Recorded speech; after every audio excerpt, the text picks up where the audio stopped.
Hey, this is Gerd Handel, and welcome to the Inner Light Project.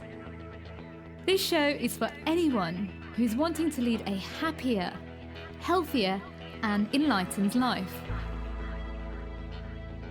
Create more self-love, inject more joy and abundance into their daily life. Join me for inspiring interviews and spiritual topics so you can shine your inner light. Hello and welcome to a special episode of the Inner Light Project. My name is Gerd Handel and today I have such a beautiful light. This was such a powerful interview today. She just has so much wisdom and knowledge, and you're really going to learn a lot about being an empath and what it's like growing up and thinking that, there's so much wrong with you, but really there's so much right about you. Now, this special woman is just a gift. That is the best way of putting it. You're absolutely going to love her. Her name is Ashley Dufresne, is a master channel and energy alchemist who's helping people with their authentic self and soul's mission. She's a fellow empath and believes that through confidence, personal power and self-value, we can thrive in the world. Ashley, I'm so grateful to have you on the show, and thank you for joining us in this space today. Oh, thank you so much. I am so honored and grateful to be here. Oh, bless you. I'm just so excited to share your story with everyone out there, because as a fellow empath, I know what it's like to be on this journey of just like trying to discover who you are and what you're here to do in this world. Yeah, it's a rocky journey. Yeah, definitely. It's almost like we're on this road of like, it's like a dream. It's almost like the Matrix, right? Totally. It really feels unreal. So Ashley, could you tell everyone what your life was like before you became an empowered empath?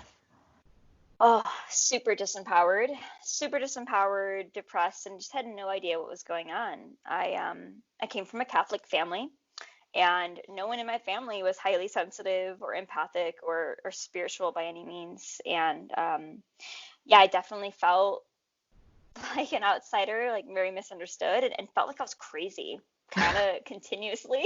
In fact, I'm pretty sure my family thought I was crazy too. I relate. Yeah. Yeah, it's Yeah. it's So yeah, sorry, go for it. go ahead. Yeah, I was just gonna say, like, it's almost like we feel like there's something wrong with us, but actually there's so much so right about us.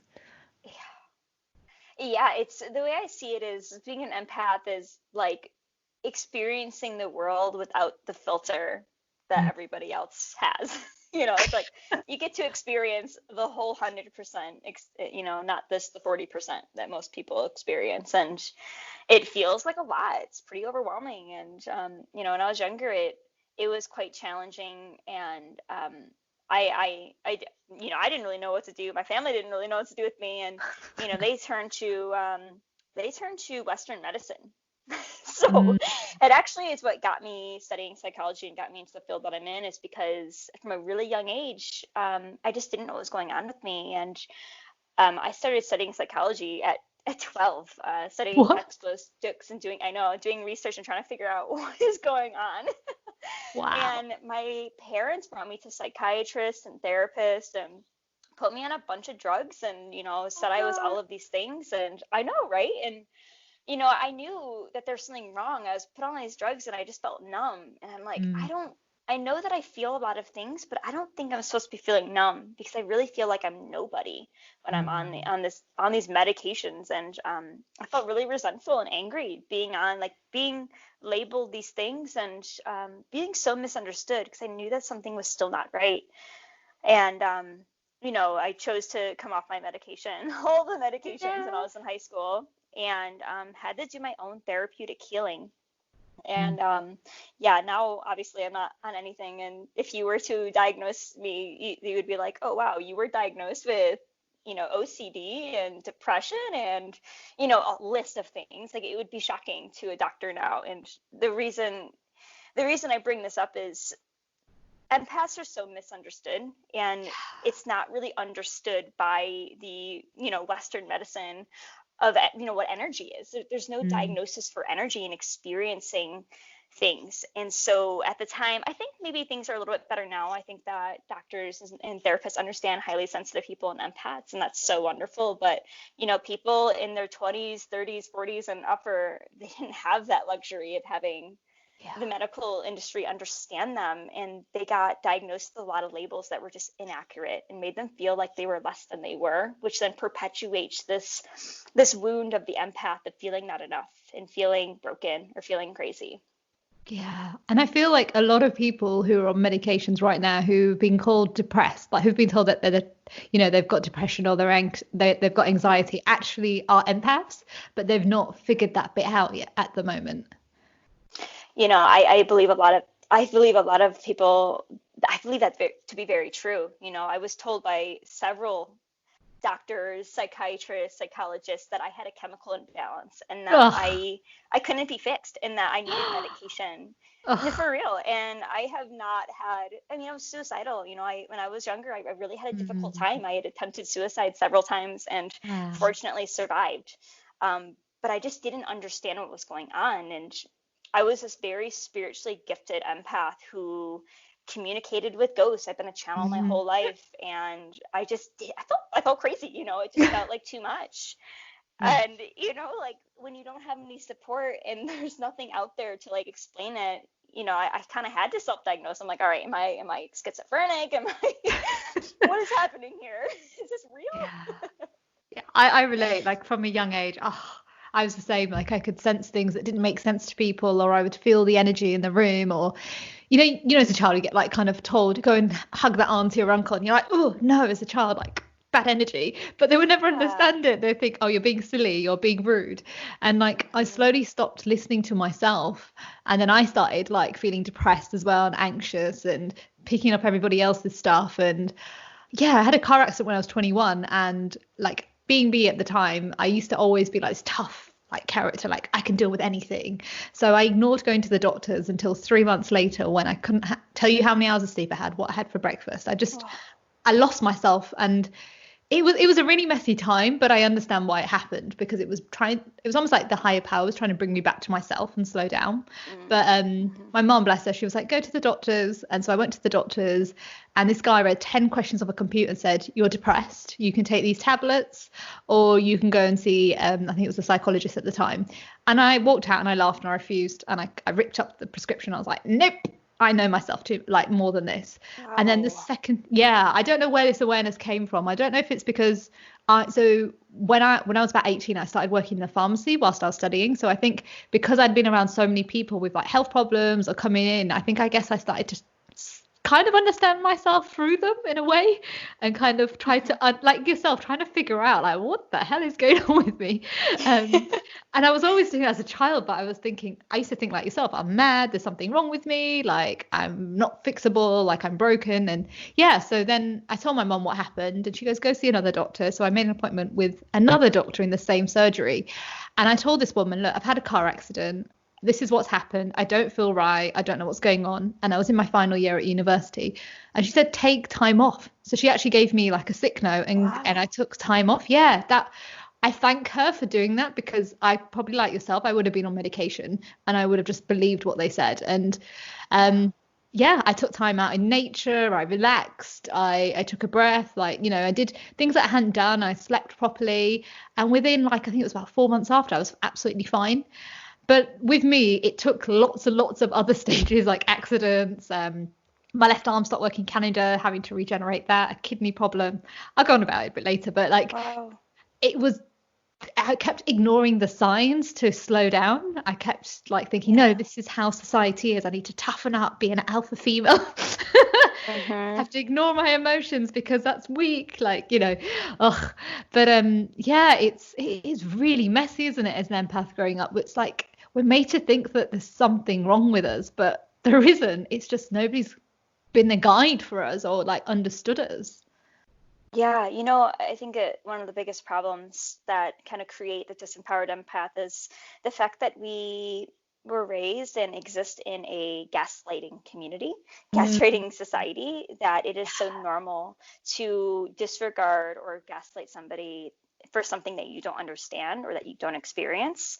And for empaths being so sensitive, um, we all get gaslight, but empaths, I believe, especially because they do experience things beyond what we people experience so much more often, that hearing that repeatedly, especially at really young ages, at age of, children, when we look up to the people that are gaslighting us for our facts and our truth, we begin to believe what we hear of, like, oh, well, maybe I am crazy. Oh, maybe they're right. Maybe I'm the one that's wrong. Maybe my experience isn't real. And we begin to condition ourselves to not believe in our own experience, in our own inner guidance, in our own truth.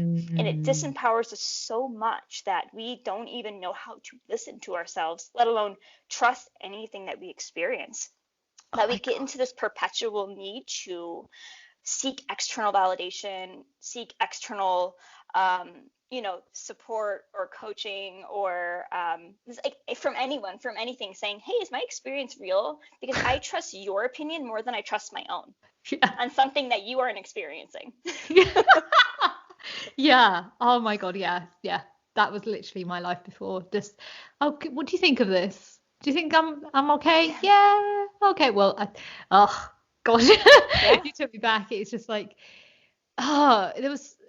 It's just that nobody understood us. That was what it was. We were asking people who didn't understand us, and Yeah. that's why we can feel alone in this world. But it's really about having a community who can understand what you've been through and to support and guide you and not make you feel like you're weak or you're vulnerable, like not sorry not vulnerable, like that it's bad to be vulnerable, that it's Mhm. okay to be yourself. But yeah, oh gosh, wow, you just took me on Yeah. a journey. Yeah, I think community, yeah, it's vital. And also, what's imperative is that the journey within, to start learning how to witness that voice of judgment, that voice of neglect that we have in our head, of telling us that basically the story or the conversation that we heard as a child, and start to confront it Mm. and be, is this true? Is this something that I learned from experience? Is this the voice of something outside of me trying to disempower me and keep me from hearing my inner truth? Is this something that's trying to keep me safe from experiencing someone calling me crazy again, or feeling misunderstood? It's so interesting. Like I said, I dove into my psychology journey really young, so a lot of my backing on being an empath comes from this background of psychology, because I just, and then I got my undergrad in it and continued my education in it. But I just find that I keep coming back to empaths with my education. It's so interesting to see how our brains are protecting us and actually keeping us disempowered. It's Mm. out of safety. Like, we think of it as this really bad thing, and our ego is this, like, this horrible thing that needs to die. And in all actuality, our ego is just a collection of past experiences functioning in a way to keep us safe and alive. Now, to have it as the loudest voice in our brain, yeah, that's not going to be a very pleasant life. It's going to be pretty depressing, unfulfilling. It's going to just suck, as we've all experienced it. But when we start to have that conversation with the ego and start recognizing for what it is, and start witnessing it as a reflection of our experience and just something that's trying to keep us safe, we then have the ability to have the narrative to say, thank you, but actually, I'm going to go with this truth. I'm going to go with my gut feeling. I'm going to go with what feels right. And when we go into that, we start reconditioning ourselves to be empowered, to start trusting our instincts, start trusting our experience. And it begins to turn up the volume of our soul and turn down the volume of our ego. And I Mm. think that is like the key for empaths, to really step into their power and start viewing their unique gifts as gifts and not burdens. Absolutely. Oh, thank you for saying that. It's so true. I hear it all the time, even through like my community as well. Like some people say, oh, it's a gift and a curse being an empath. And I'm like, no, it's a gift. Like this is a gift. It's just the curses. People have told you it's a curse, but it's not a curse. It's because you haven't Right. tapped into it to understand it. Yeah, absolutely. I mean, that brings me onto the kind of a taboo topic that is just my own personal studies and theories right now on mental health, that all of these diagnoses are actually just the shadow side of a really beautiful gift. It's the unprocessed avenue of really potent power that hasn't been cracked open and Mm. fully displayed yet. So you're just seeing the shadow side, the unprocessed side, the like wounded side of it. Yeah.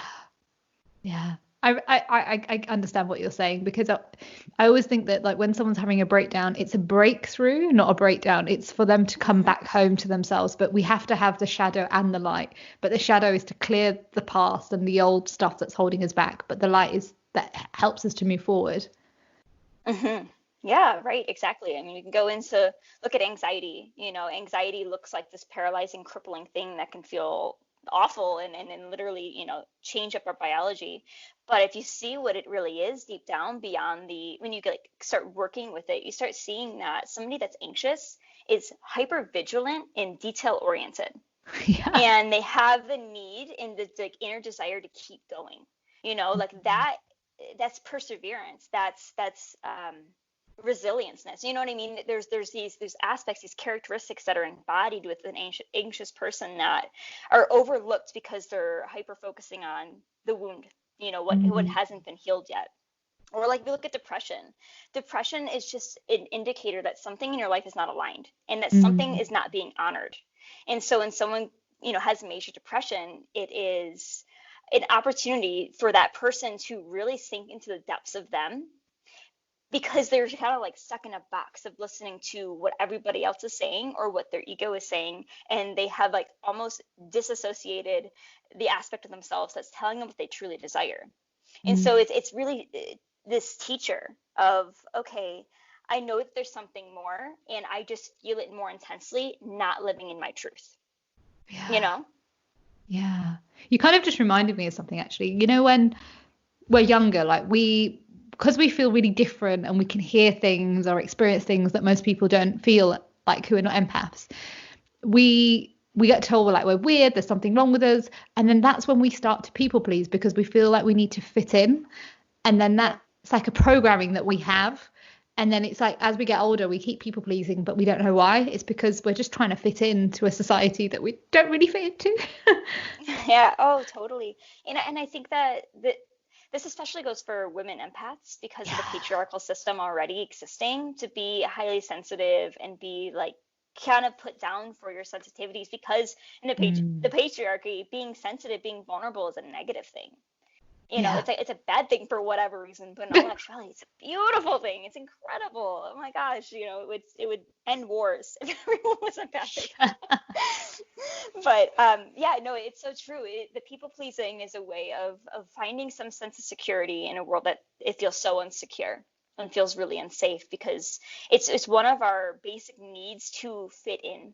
It is. We need to have a community. We need to have a, a family, somebody to understand us and accept us. And when we constantly feel misunderstood, rejected, gaslighted, put down, and just not accepted for who we really are, we try to start changing who we are and being of service in a way, instead of just being allowing ourselves to be loved for who we are. It becomes this like very conditional love, instead of, because Mm. there is in our minds, it becomes almost impossible to experience unconditional love.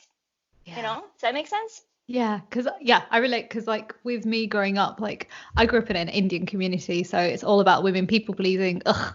Um, you please from a young age and you don't even realize you're doing it. It's ridiculous. And yeah. Oh, sorry, what were you saying? I've just lost the train of Oh, thought. yeah. So it was just the people pleasing is a product of that, like the basic needs or a hierarchy of needs, like of that, of community and trying to fit in, Oh yeah. because yeah, I mean, we're basically told that we can't be loved unconditionally and that we only are useful and can be loved on conditional terms and if we are helping others. Yeah, what I was going to say, you reminded me now, thank you. Yeah, so like trying to fit into this community and culture and like be the perfect like Indian girl. Like I was trying to fit into that community and like feel like as if I belonged in that community when really I didn't. I was just here to be myself, like my perfect raw, like lovable self. But because I was pushing myself to be something I wasn't, I assumed that I wasn't lovable. I felt like there was Yeah. something wrong with me, like I was broken and I had to keep proving myself to everybody else. And it just took me, I think it was like my mid 20s to realize like I'm not here to to prove myself to anybody else. I need to hear to love myself because I deserve love. I deserve to be treated and respected for the way I am. Yes. Oh my gosh, exactly, exactly. It perpetuates this belief, which then is validated repeatedly through the experience of people pleasing, and creates that condition of like, well, I need to be this way to be accepted, to be loved. And yeah, no, that's exactly it. And it's incredible. I'm actually curious. I know that, this is like an interview for me, but I'm actually really curious. What was the thing that helped you kind of break out of that people pleasing and allowed you to really start owning yourself? Phew. So it happened in 2012 when I was made redundant and had a cancer scare. And when they told me they misdiagnosed me, I ran out. Well, at that before, just before that, I was sat in the hospital waiting, like anxious, thinking I'm going to die. What's wrong with me? And I heard a voice saying, "You need to heal." And I was looking around the room like, "What? Who's talking to me?" And I freaked out, Wow. like, "Oh, maybe it's me, and maybe I'm going crazy. There's something Yeah. wrong with me." Right. And then when I saw the doctor and they said we misdiagnosed you, I cried and I ran Oh out of my the gosh. hospital and I just said thank you. And I heard the voice again outside saying it's time to heal. And then as I started like unraveling and like I remember that night, oh my God, I wrote 30 pages of my life in 7 hours and like the sun had like risen and everything. And I saw my patterns of my life, and I remember looking in the. Oh, it's crazy, you take me back. I remember looking in the mirror, saying to myself, "I deserve to be loved," and I just started crying. It was like bowls of Oh like my gosh. emotions, and like then I started to see the patterns of the people pleasing, the self-sacrificing, the sabotaging patterns, like who I'd become wasn't aligned with who I really was, and it just led me on this Yeah. great journey of just like healing, spiritual healing, like everything you can think of. And Wow. as I kept going on and on, like then I started seeing more and more patterns, and then within my society, within my culture, and I was like, oh my God, then ancestral and the feminine side, and I was Yeah. like, whoa, like this is like, Wow. yeah, it was unbelievable, and like even still to this day, I'm like, wow, I'm so grateful that I got to where I am right now because there are so many other women out there who are suffering, who think there's something wrong with them, who think that they need to be this in a particular way to fit in, but really they're not. You're here to be loved, you're beautiful, like there's so much light in you. It's about uncovering it and peeling off the layers that you were told to be. Yeah. Oh my gosh, yeah. Oh my gosh, that story just gave me so many goosebumps. Like card after card. I'm like, oh my gosh. What an incredible story. Wow. Thank you for sharing that with me. Like that just gave me such a good like insight on you. Oh, I have a crazy journey. There is so Oh, much I more love to it. it, but like, yeah, I was a journalist, my love, and so like before, I was trying to prove myself in the journalism world, and like would work hard, like stay till like 11:30 at night, and then I'd be like collapsing in the office, and like, Oh, yeah, trying to prove myself to something that I didn't even need to prove, and it was yeah, that turning point was the redundancy that made me so happy because actually I didn't want to do that job. I was just doing it for money, and then yeah, the cancer scare just woke me up, and it was before my 25th birthday, and I just, it's like it's the time where you're oh. thinking, woohoo, 25, and I was like, dying. Everything's collapsing. Yeah, and no joke, like in that moment, I honestly, for those weeks that I was waiting for the results, I actually thought I had it, and like my body began to shut down. Like I remember feeling like Oh my having gosh. coughs and colds because people don't realize the power of your mind. Like if you believe something, you become it, and like that's Hmm. why like Yeah. I know we're going off topic right now, but like I know like with quarantine right now, there's so many people in fear, and I'm just like, if you keep believing in fear, you're going to attract more of it. Like trust the Oh wisdom yeah. that's coming through you right now because there is so much love in this world. We've just forgotten where to see where it is. It's so close to us. Yeah. Oh my gosh, yeah. This is such a potent time for empaths to be waking up. And so many empaths are, just going off what you were saying about the quarantine, like I have been receiving so many channelings specifically for intuitive leaders and empaths about this time. And, I'm feeling so many empaths like embodying this weight and not transmuting it and kind of amplifying the energy of the fear right now unintentionally, not knowing that they're doing it, just, functioning as an empath, like pulling this energy in and expanding it as they send it out. And the repeated message that I'm receiving is it's now the time for intuitive leaders and empaths to call back their power and own Mm. their light. Oh, Because it's with their light that they can transmute this energy and create the timeline that humanity has been asking for. yeah, absolutely. Oh, I've got goosebumps as well.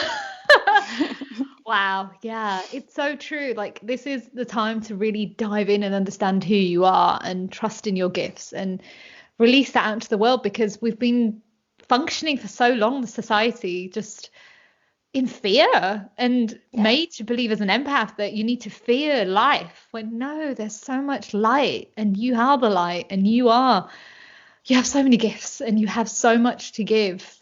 But there's a limit as well with boundaries. Yeah.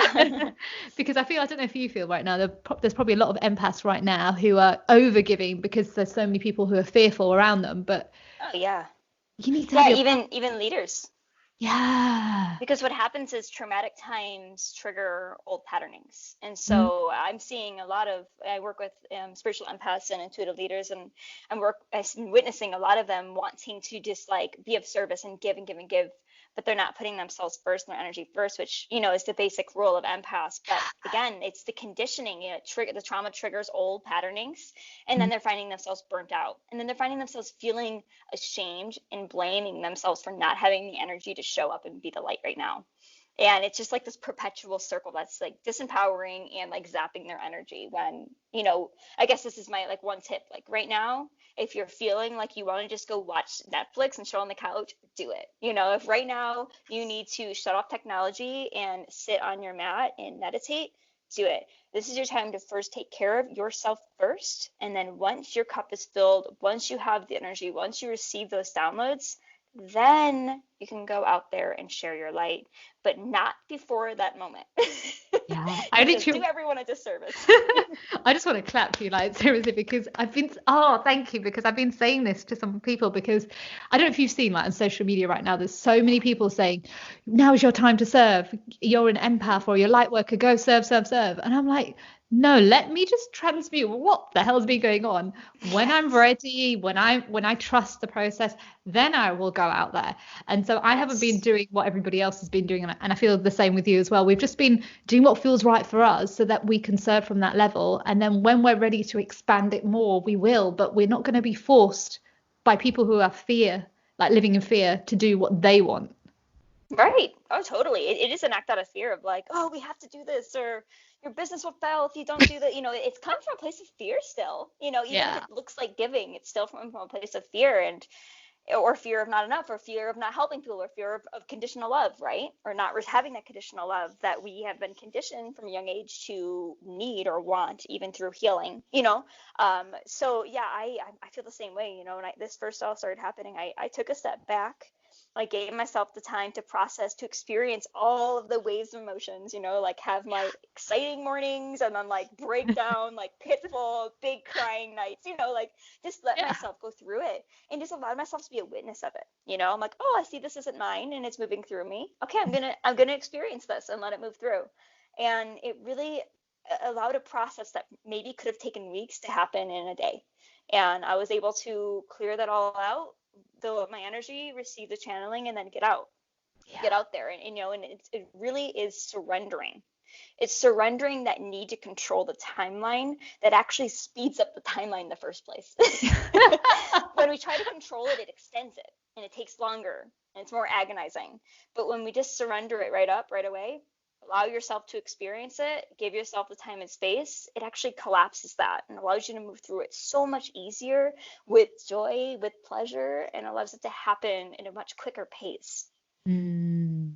I, ah, yeah.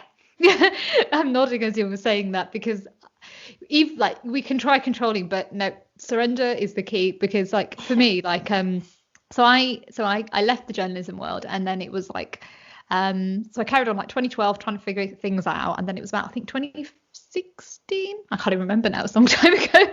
um but it was like the calling came, and during that process I was working like my old patterns again, like in the way I worked before, like overworking, trying to save everybody, trying to save the world and fix everybody. And then I had a kidney problem happen, and I was trying to force it still, even with the kidney problem. It turned out I had a kidney defect that I didn't know I was born with, and it kind of just raised to the surface in 2015. It raised to the surface, and my body shut down. I was trying to fight my body, but my body was like, nope, time to sleep, because I was living off 3 hours sleep for like years. So my body Oh my shut gosh. down. Yeah, I learned to surrender through that.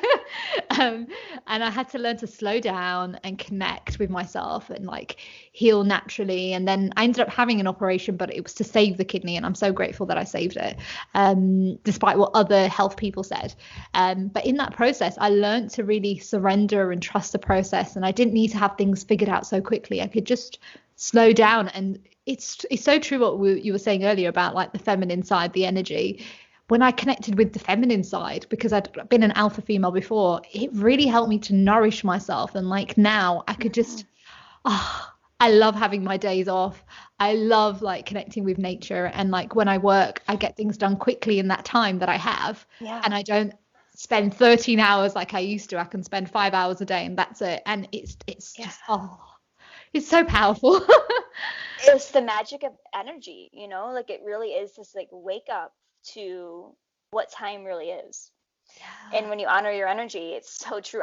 The same story. Like I have been somebody that works 16 hours a day, over and over and over, and just like, will keep going, keep going. I had the same experience. I'm from, Detroit. My father works his own business in Detroit, and, it's very much like grind, work hard, hustle. And, that was kind of the way I was trained to be always. And when I started my business, it was no different. And I found myself doing the same thing. And, my coach, Brianna Rose, like, we're a shout out here because I remember her telling this. And I'm a pretty good I'm a good student. I'm like, okay, I'll listen. Like, I listen to everything you say. I'll try it. And when it came to time, I'm like, no, there's no freaking way that I can do the amount of work that I'm doing right now in 3 to 5 hours. I just don't believe you. She's like, just try it. Just try this. And I'm not kidding you.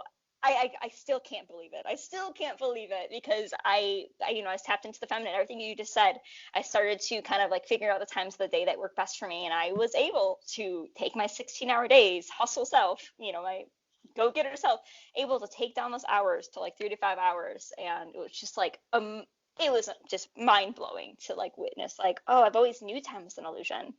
But now I really see it's really just energy. It's energy moving. Yeah. And how fast you're moving is how fast time is moving. And when you slow down, it's like time travel.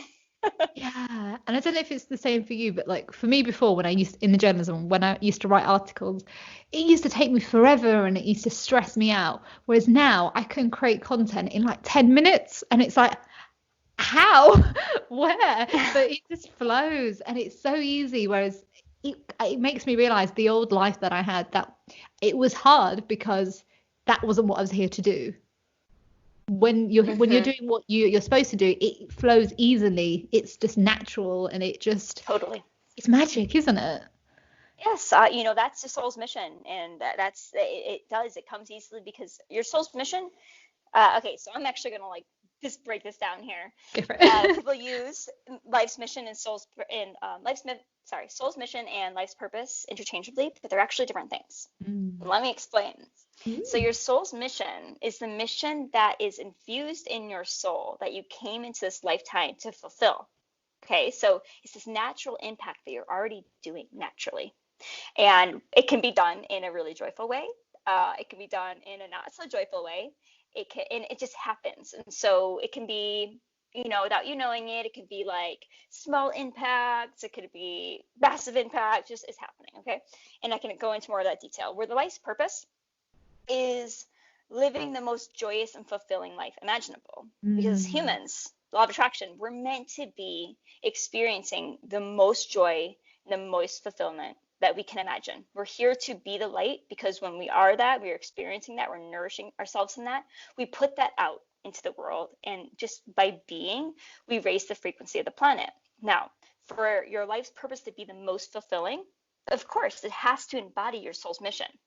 It's embodying your natural impact, but in a way that is the most joyous and the most fulfilling for you. So let me give you an example. So some people's soul's mission is to be a catalyst. So that can look really, really bad. And that can feel really bad, like in your romantic relationships, constantly bringing in people who, are on the verge of like some big pivotal moment, or if you're a healer, finding in your romantic relationships, you're always drawing in people who like need healing, and that doesn't really feel good for you to be the healer or the therapist in a relationship, but it keeps playing out over and over and over. You always end up being in people's lives the time that they need a teacher, or being in people's lives when they need a, mentor, you know what I mean? So it plays out whether you're aware of it or not. But when you can hone in and figure out what that soul's mission is, and you can take that and combine it with your true passions, what lights you up, and do it in the way that really brings you a lot of joy, it can bring the most impact in that soul's mission, and bring the most fulfillment in your life. So it only happens in the most joyous way. So I bring up the romantic relationships because a lot of people will find that their soul's mission actually plays out in their romantic relationships first, because it's like where they're the most open and raw and the most themselves. But when you can move that soul's mission out of that relationship and put it into your work, you actually make space for a really nurturing romantic relationship where you don't have to be the healer or the therapist or the catalyst. You get to have a partner that complements you. Yeah. Wow. It's so true. Yeah, I relate with that as well. Like just my old relationships before my inner work was all about Gerds fixing them. Gerds was fixing the boys who had issues with family or like their own internal stuff. I was the one that was fixing them. Well, we never really fixed anybody, but it felt like I was fixing them. Totally. And like I'd be like dealing with their issues, like I'd be this joyful person. By the end of it, I was depleted, and then I was made to feel like there was something wrong with me, like I had done something. I was like, no. And then when I started doing the inner work and understanding myself, loving myself, I attracted the most amazing people in my life, the ones who respected me. And it wasn't like a therapy session or having to sort them out. It was they were in their own light and I was reflecting my light as well. Oh, it's so beautiful. Like that is it. You said it. I totally relate. I knew from a really young age, because I've been a channel my whole life. I knew that I was here to help people, and I knew that it was going to be in regards to helping them connect with themselves. And I thought I was going to be more in the mental health field. So right out of high school, I went to college, and I got my degree in psychology. Right out of college, I got my internship turned into my career. I'm an art therapist, and then did horticultural therapy. I've always been like in that, and my guides were like, no, more alternative. And so I'm like, okay, therapy. So alternative therapy. Okay, well, art. They're like, no, more alternative. So they guide me to doing energy healing, and so I started doing energy healing with these kids in the substance abuse facility, and it was incredible. It was like I did one healing session. It was more work that in that 1 hour, more would happen than in the 3 months that I did with them in art therapy. And I'm like, oh my gosh, I get it when they're saying more alternative. It's even more out there, more out there. So, and that led me, to Hawaii. And it really wasn't until I moved out to Hawaii and I did horticultural therapy and rites of passage work with young adults that I realized that even though I had been doing my healing work for a decade, probably not a decade at that point, like 5-6 years. I still found that my relationships, I was still this person that like wasn't enough, like I wasn't fully valued and loved. And it wasn't until I left everything and went to an island where I knew no one, had nothing, and had to start over and really got to define myself, that I started to attract in, like you said, like the people that they were their own light, and they saw me for like my full essence of my spiritual gifts. I didn't have to hide anything, and who like admired me and loved me for that. And I was like, oh my gosh, my whole life, like I had this whole family that I had created over the last 4 years, and I didn't realize that I was still like hiding parts of myself, or was still disempowered, or like, gaslighted for experiences, because I just was so used to that, I was so used to like my family being like that, for that, like a little bit of that nastiness, you know what I mean? I just thought that was like normal to have that I don't know, that kind of relationship. And it was finally when I left and had the space to reconnect myself and identify myself, that I was able to attract in those people too. That like it blew me away. I'm like, wait a minute, you think I'm special? Wait, what? Like, you want to hear about my channeling? Like, this is crazy. This can't be real. Are you messing with me? So weird, right? And what, 23, and I like I said, I mean, I got started really young because my latest suicide attempt was, I almost died, and so that kind of woke me up to my life. I was 18, and so that was kind of my moment. My guides were like, all right, we need to intervene here. Like, Wow. we're coming in. We need to help you out of this. You're clearly not getting these signs. Wow. Like, we got to help you. And so, 18 is when it really started for me. Although, my spiritual gifts were, really getting uncomfortable. By like 16, 17, like things were, it was weird. It was like a whole, I could go into the story, but I think it might freak some people out of like some of the ghost experiences that I had. On, But it just got to be too much, and like yeah. no one understood it, and I just felt so hopeless. But yeah. Yeah, I was gonna say, I get you. Like some of the things that I experience. Oh God, like if we told that to anybody else, they'd be like, "Time to go to a certain medical hospital." Yeah. Well, Like, totally. I mean, that's yeah, why I studied psychology and dove so much into it. Is I very naturally have a really logical and you just more of a yeah, more logical mind. And like science and math have always been my thing, and so I had to kind of figure out what these emotions or these like energetic experiences were through. I felt maybe the brain would be the easiest way of understanding that, of understanding my experience. And, I understood some things. I definitely felt that trauma was a big part the catalyst of my awakening for sure. Having childhood trauma, I think, was a big part of me really cracking open and having the space and capacity to identify who I am beyond the world of like people telling me what I should be. yeah, You know what I mean? I feel like without the awakening, you end up just being like a sheep, doing what you're told, like living, ugh, fitting all the boxes and doing the yeah, whole like setup, and I think just having those childhood traumas that that wasn't even like an option for me to live a normal life. I was like, oh, um, I think I need help. Like, because you learn to not trust people, and you yeah. have like, PTSD and all of this stuff that to live a normal life just doesn't even seem like a reality. That I think of it kind of as a gift because it opens up the container for really expansive and beautiful healing to take place. Yeah, I get it. Like even with myself, like growing up, there was just like I thought that was normal.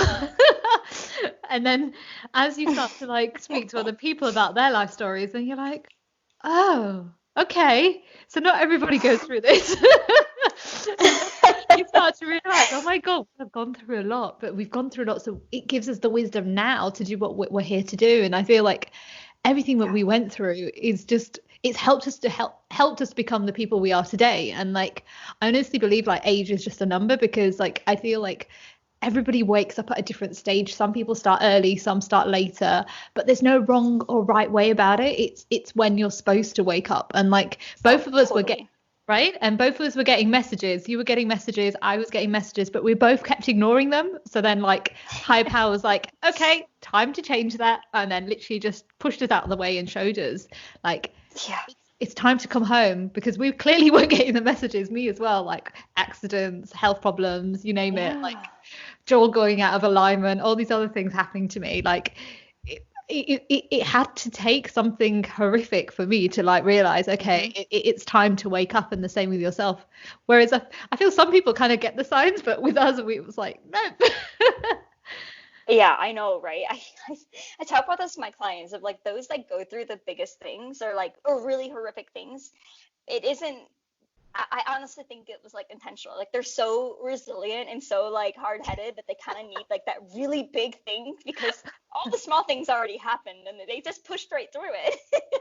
They bullheaded their way through until like okay, they're like, all right, how about this thing? You guys are like, all right, let's throw this in their path. Oh, they moved through that too. Okay, well, how about this one's a little bit bigger? All right, let's just break everything down. They aren't getting this.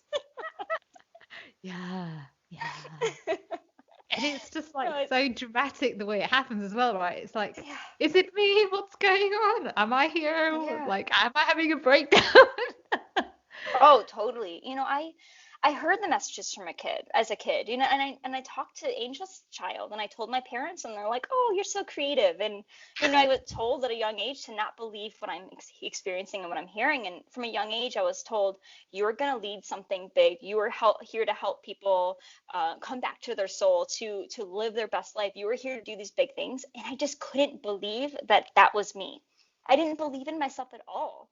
Like, because of, I mean, as we're speaking about empaths, we're trained as empaths to not believe in our experience and to be disempowered. It's like, who am I to do that? Me?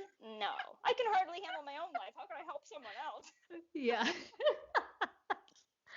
Oh, I don't believe yeah. it. Yeah. Oh my God, yeah. Like I still remember at the age of 6, I just remember this, like sat in the living room with my parents and my brother, and suddenly hearing this voice saying, "You're here to do more in this world." And I was like, Yeah. huh? What? Oh my Where's that coming gosh. from? I was like, no, no, no, no. And then like over the years, I kept hearing these voices, and like now, obviously, I hear it. It's natural. Yes. It's normal to me now, and like I can hear like my ancestors and like my grandma who passed away and like other family members, and I take it as a gift and I listen into it. And I think the first time I freaked out was when it was one of my friend's granddad who I heard his voice, and I'd never met this guy. Um, and he said to her, "I just want you to," said to me to tell her that to tell her something. And then I called her up and told her, and she goes, "That's really weird. It's his birthday today." And I was like, "Oh." And it freaked me Wow. out because obviously I didn't know what this was. Like I never really understood it. And then as I started to understand it, I was like, wow, this is a gift. Like all of us can do this. It's just we haven't tapped in. And when we do tap in, it's listening to it even more and just allowing it to flow and let it just like Trusting it. yeah. And I don't know if you're the same, but like when I'd go to events, like if I and when I used to speak before, I'd go on stage like I'm gonna say this, and then literally something just takes over and I don't even know what I've said. I come off and I'm like, oh, and people be saying that was amazing. I'm like, oh, okay, thank you. I don't know what I've said. I don't even know what I said. I love that. It's like the story of my childhood. I'm like, I don't know what I said to you, but I glad it worked.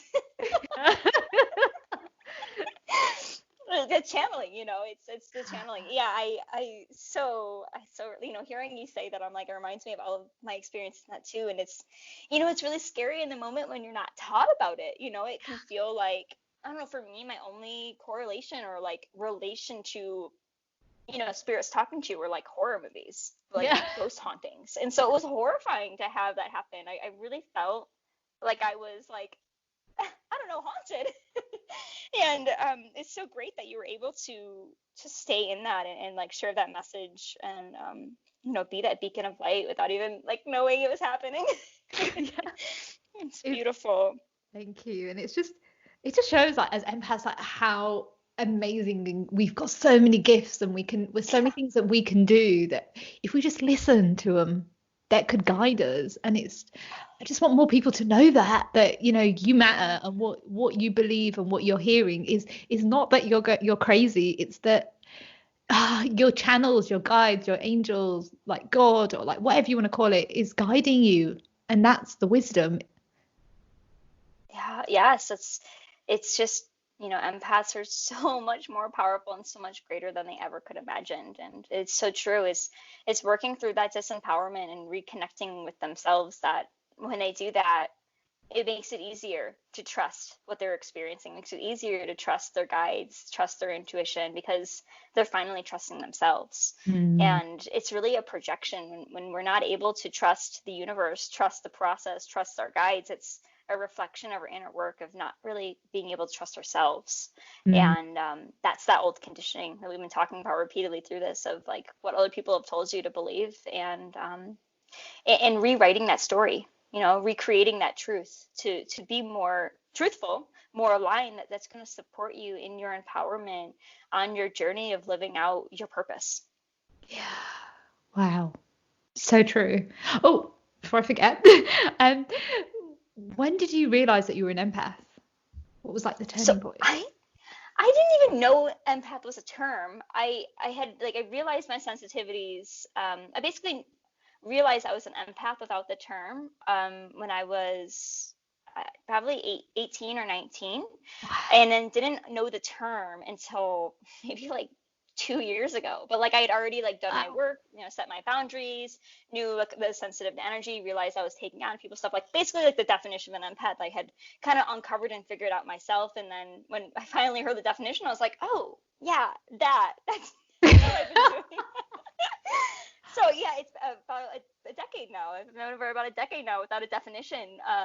And it completely, I mean, it was so validating. It was so validating to realize. And I think honestly, I know my situation's a little bit different, but I know that feeling of the validation of when I did hear that term of like, oh yeah, like that's my experience. Oh my God, that's me. Oh, no, oh, that's why that was happening. Oh, so I'm not crazy. That's real.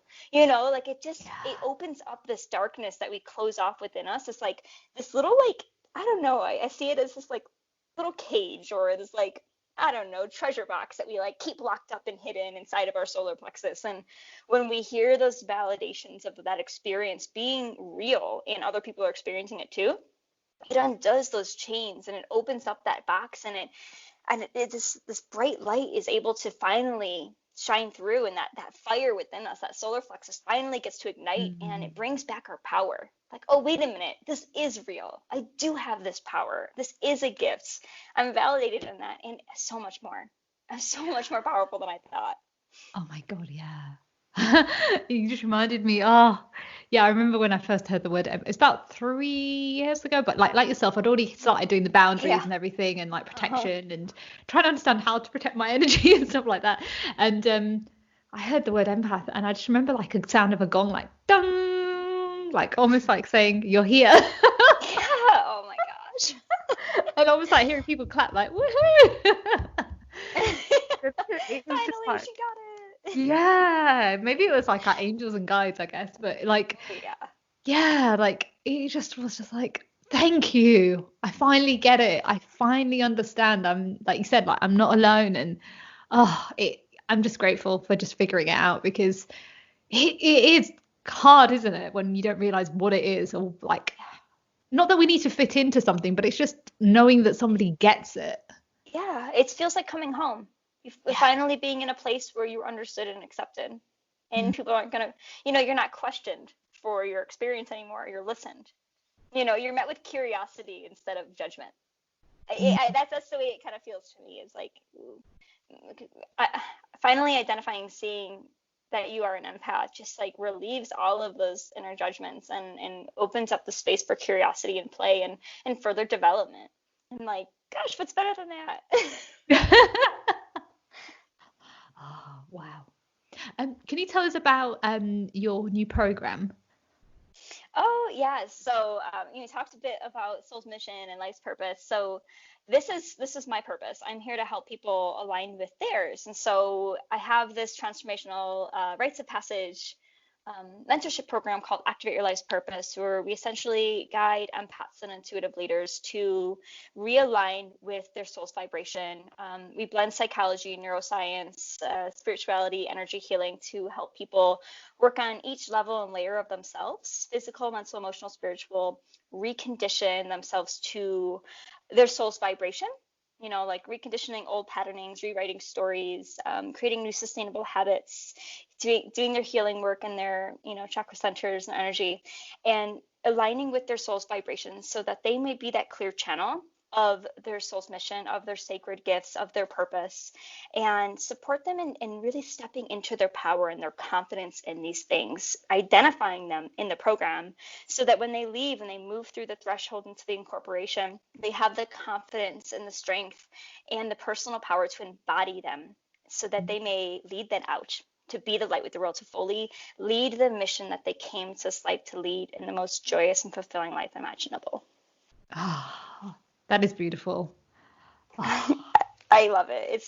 It's my favorite. I have several programs, but I'm biased, so this one is my favorite.